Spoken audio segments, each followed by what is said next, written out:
በአማራ ክልል እየተካሄደ በሚገኘው ጦርነት በመቶ ሺዎቹ የሚቆጠሩት ወታደሮቹ የተገደሉበትና ሌሎች በመቶ ሺዎቹ የሚቆጠሩት ወታደሮች ደግሞ ቁስለኛ የሆኑበት እንዲሁም ከነሙሉ ትጥቃቸው የጠፉበት ገዢው የብልጽግና ቡድን ያጋጠመውን የወታደር እጦት ለመቅረፍ በማሰብ በአማራ ክልል የተጠናከረ የግዳጅ አፈሳ እያካሄደ ይገኛል ተባለም። ተጠናክሮ በቀጠለውና 41ኛ ቀኑን በያዘው ዘመቻ አንድነት አሳምነው ክፍለ ጦር ወልዲያ ዙሪያ ታላቅ ጀብድ በመፈጸም ታላቅ ድልም ተጎናጸፈም። የአማራ ፋኖ በሸዋ ከሰም ክፍለ ጦር የነበልባል ብርጌድ በተሰዉ ሰማዕታት ስም ዘመቻ በዞ ብሎ ባወጀው ዘመቻ በአገዛዙ ወንበር አስጠባቂ ሰራዊት ላይ ከባድ ጀብድም መፈጸማቸውም ተሰምቷል። ዝርዝሩን እናስደምጣችኋለን። ሰላም ጤና ይስጥልን። የተወደዳችሁና የተከበራችሁ የሚዲያችን ቤተሰቦች በያላችሁበት የበዛ ሰላምታችን ወደ እናንተ ይድረስ። ከተለያዩ አውደ ግንባሮች ያገኘናቸውን ሰፋ ያሉ መረጃዎች በቅደም ተከተልም ወደ እናንተም የምናደርስ ይሆናል። እናንተም ድምጻችን ለብዙ ሰዎች እንዲዳረስ ላይክ፣ ሼር እንዲሁም ሰብስክራይብ በማድረግ ቤተሰብ ይሁን እያልን ቀጥታ ወዳገኘናቸው መረጃዎች አለን። በአማራ ክልል እየተካሄደ በሚገኘው ጦርነት በመቶ ሺዎቹ የሚቆጠሩ ወታደሮቹ የተገደሉበትና ሌሎች በመቶ ሺዎቹ የሚቆጠሩ ወታደሮች ደግሞ ቁስለኛ የሆኑበት እንዲሁም ከነሙሉ ትጥቃቸው የጠፉበት ገዢው የብልጽግና ቡድን ያጋጠመውን ወታደር እጦት ለመቅረፍ በማሰብ በአማራ ክልል የተጠናከረ የግዳጅ አፈሳም እያካሄደ ይገኛል ተባለም።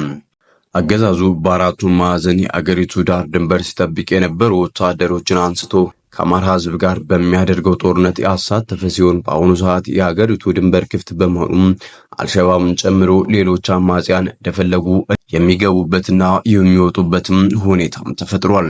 በአማራ ሕዝብ ላይ ጦርነት የከፈቱት ወታደሮችም የተፈለገውን ውጤት ማምጣት ሳይችሉ የፋኖ አፈሙዝ ሲሳይም ሆነውም ቀርተዋል። በዚህ መልኩ የወታደር የመተው የብልጽግናው ቡድን ተጨማሪ ወታደር ለማስጨረስ የድሃ ልጆችን ከስራ ገበታቸው ከትምህርት ቤትና ከመኖሪያ ቤታቸው እያፈነ ወደ ውትድርና ማሰልጠኛ ጣቢያዎችም እያስገባ መሆኑንና አልገባም ያሉትን ደግሞ እየገደለ እንደሚገኝም ሚዲያችን ካሰባሰበው መረጃም ለማረጋገጥ ችለናል። ተጠናክሮ በቀጠለው 41ኛ ቀኑን በያዘው ዘመቻ አንድነት አሳምነው ክፍለ ጦር ወልዲያ ዙሪያ ታላቅ ጀብድ በመፈጸም ታላቅ ድልም ተጎናጸፈም። ምስራቅ አማራ ኮር አንድ አሳምነው ክፍለ ጦር ወልዲያ ዙሪያ በብዙ አቅጣጫ ማጥቃት የመጣው ዙፋን ጠባቂ ሰራዊት በተለይ ሳንቃ ከተማ ዙሪያ ልዩ ስሙ ሰርጃ የተባለ ቦታ ላይ አይቀጡ ቅጣት በመግዛት በርካታ ዙፋን ጠባቂ ሰራዊት ሙትና ቁስለኛ በማድረግ እንዲሁም ገሚሱን ገደል በማስገባት ታላቅ ድልም ተጎናጽፈዋል። ከወልዲያ ከተማና ከሳንቃ ከተማ አቅጣጫ ወደ ቃሊምና በቅሎ ማነቂያ በርካታ እግረኛ ኃይልና መካናይዝድ አስቦ ውጊያ የከፈተው የጠላት ኃይል ከአሳምነው ክፍለ ጦር የተለያዩ ሬጅመንቶች የተውጣጣውን የወገን ኃይል ድባቅ በመምታት ወደ መጣበት በመመለስ ታላቅ ድልም ሰርተዋል። በተጋድሎ በተለይ ሳንቃ አካባቢ ሰርጃ የተባለ ቦታም በአሳምነው ክፍለ ጦር የተለያዩ ሬጅመንቶች በርካታ የጠላት ኃይል ሞትና ቁስለኛ ከመሆኑም በላይ ገደል ገብቶ አልቋል ሲል የአሳምነው ክፍለ ጦር ቃል አቀባይ ፋኖ ንጉስ አበራም ለሚዲያችንም ገልጸዋል። በተመሳሳይ መረጃም ተጠናክሮ በቀጠለው ዘመቻ አንድነት ዞብላምባ ክፍለ ጦር 3ኛ ራያ ሻለቃ ወገልጤና ጎሽ መውጊያ ላይ ታላቅ ድል ተቀዳጁም። የአማራ ፋኖ በወሎ ቤተ አማራ ምስራቅ አማራ ኮር 2 ዞብላምባ ክፍለ ጦር 3ኛ ራያ ሻለቃ ወገልጤና ልዩ ቦታው ጎሽ መውጊያ የጠላት ኃይል ላይ የደፈጣ ጥቃት በመፈጸም ከ10 በላይ በመደምሰስና ከ15 በላይ በማቁሰል ታላቅ ድልም ተጎናጽፈዋል። የጠላትን የማጥቃት ዕቅድ በማቀናጨፍ ጠላት በፋኖ የውጊያ ዕቅድ እንዲገባ በማድረግና በራሳቸው ጊዜ የውጊያ ስልቶችን እረፍት በመንሳት በማሰላቸትና እንዲማረር በማድረግ ብሎም እየከዳ እንዲመጣ ሲያስፈልግም በመደበኛ ውጊያው መደምሰስና መማረክም ተጠናክሮም ቀጥሏል።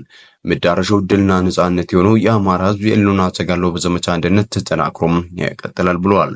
በተያያዘ ዜናም ወደ ሸዋም ስናመራም የአማራ ፋኖ በሸዋ ከሰም ክፍለ ጦር የነበልባል ብርጌድ በተሰዉ ሰማዕታት ስም ዘመቻ በዞ ብሎ ባወጀው ዘመቻ በአገዛዙ ወንበር አስጠባቂ ሰራዊት ላይ ከባድ ጀብድም ሰርተዋል። አገዛዙ ነበልባል ያለበትን ቀበሌዎች በኃይል እቆጣጠራለሁ፣ ፋኖችን እበትናለሁ በማለት በተለያዩ ግንባሮች ኃይል በመጨመር በአውራ ጎዳና ቀበሌ 21ኛ ክፍለ ጦርን በእግር በማስገባት በሞጆ መስመር ለወራት በነበልባሎቹ በትር ሲበታተን ለነበረው 84ኛው ክፍለ ጦር ጭማሪ ኃይል ሲጎፈላ ወደ ሳማ ቀበሌ የገባ በሳማ ጅሎ አገር አካባቢ በፋኖ በተሰነዘረበት ድንገተኛ ጥቃት ሙትና ቁስለኛ ሆኖ በዚያ የተደናገጠው የአብይ ሰራዊቱ ወደ ኦርጌቻ ቀበሌ እየተደናበረ ቢገባም በአካባቢው የነበሩ አናብስቶቹ ፋኖች በሰነዘሩ ጥቃት ሙትና ቁስለኛውን በአምቡላንሶች ጭኖ ወደ አረርቲ የፈረጠጠ ሲሆን ከአረርቲ ወደ ጨሌ መስመር መክሰፍታዊ ተኩስ በርካታ የአገዛዙ ዙፋን ጠባቂዎች በየማሳው እየተገደሉ እስከ ወዲያኛው የተሸኙ ሲሆን አገዛዙ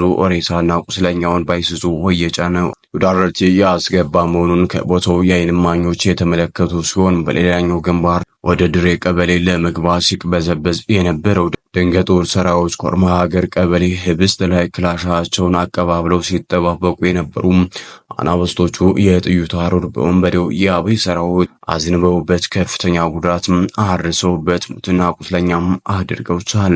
በፊት ናቸው ሲባሉ ከጀርባ የሚያጠቁት ነበልባሎቹ ወደፊት እየሞተ የሚገሰግሰውን ወንበዴ ኃይል ከጀርባው በመዞር ለአረርቲ ከተማ ቅርብ የሆነው የአገዛዙ ካምፕ አራዳ በር በመግባት በአገዛዙ ሰራዊት ላይ በከፈቱት መብረቃዊ ጥቃት ከፍተኛ ጉዳት አድርሰውበት በርካታ ሙትና ቁስለኛ ሲሆን በሸንኮራው ቀጠናም ወደ ጋራ ቦካን ነበልባሎቹን አፍነው ለመያዝ ያመራው የልብ ልብ የሚሰማው መከላከያ ሰራዊት በፋኖች ከበባ ሊገባ መሆኑን ሲያውቅ እየፈረጠጠ ወደ ባልጭ ከተማ የገባ ሲሆን በአውራ ጎዳና ወደ መልካጅሎም የገባው አረመናው የአገዛዙ ሰራዊት ላይ ምሽት አካባቢ በነበልባሉ ዋና ጦር አዛዥ በፋኖ 50 አለቃ ፍቃዱ ጥላሁን እየተመራ ወደ መልካጅሎ ያቀኑት አናብስቶቹ የነበልባል ፋኖች በሰነዘሩት ነጎድጓዳዊ የተኩስ ጥቃት በርካታኑ ኃይል ሙትና ቁስለኛም አድርገውታል።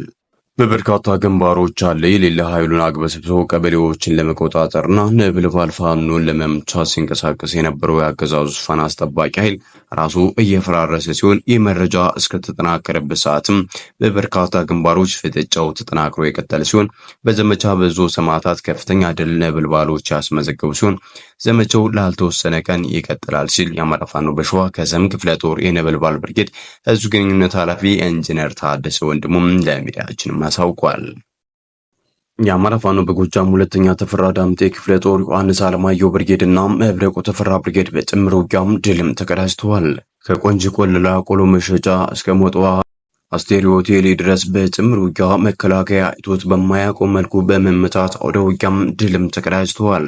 ጠላት ሌሊት 8 ሰዓት ከባህር ዳር አዴትና ቆንጂ ያለ የሌለን ኃይሉን ይዞ ከጠዋት 1 ሰዓት ጀምሮ የአማራ ፋኖ በጎጃም ሁለተኛ ተፈራ ዳምጤ ክፍለ ጦርን ዮሐንስ አለማየሁ ብርጌድ ከሚያስተዳድራት ቆንጂ ጎለላ ተነስቶ መብረቁ ተፈራ ብርጌድ ወደሚያስተዳድራት ወደ ሞጣ አቅጣጫ ቢንቀሳቀስም በዮሐንስ አለማየሁ ብርጌድ በመብረቁ ተፈራ ብርጌድና በሁለተኛ ተፈራ ዳምጤ ክፍለ ጦር መቻይል ጥምር ውጊያ ያሰበውን ሳያሳካ የቀጡ ቅጣትም ተቀጡም ተመልሷል። ውጊያው ከጠዋቱ 2 ሰዓት ቆሎ መሸጫ ከተባለ ቦታ ላይ ጀምሮ መብረቁ ተፈራ ብርጌድ ወደሚያስተዳድራት ሞጣ አስቴሪዮ ወደምትባል ቦታ ሲንቀሳቀስ ከቆሎ መሸጫ እስከ አስቴሪዮ ባለው የሁለት ወረዳዎች መገናኛ ቀበሌዎች ላይ ከፊት ከኋላ እንዲሁም ከጎንና ከጎኑ በአራቱም አቅጣጫ ቀድሞ ገዥ ቦታዎችን በመያዝ ጠላት ትንፋሽ በማሳጣትም አዋቅቦም መምታትም ተችሏል። እጅግ በጣም መናበብ የማጥቃት ወኔና ፍጥነት በተሞላበት በዚህ ውጊያ ለግለሰብ ወንበር ጥበቃ ውድ ህይወቱን እየተገበረ ያለው እንደ በግ መንጋ ከቆሎ መሸጫ አስቴሪዮ እየተነዳ እየተመታ ከሄደ በኋላም ስቦ መምታት በሚለው የውጊያ ስልት ከታሰበው ቦታ ላይ በደንብ ከተመታ በኋላም እንደገና ከአስቴሪዮ ወደ ቆሎ መሸጫም እያባረሩ መምታትም ተችሏል።